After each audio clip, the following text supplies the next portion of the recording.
Christian. Jeg har forsøgt at ringe nogle gange. Jeg har også været forbi. Men jeg håber, at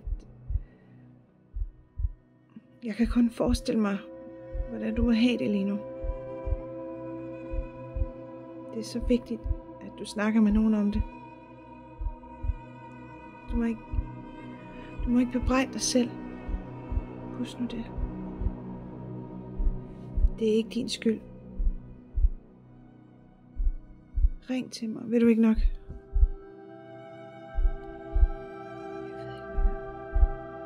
Jeg ved ikke, hvad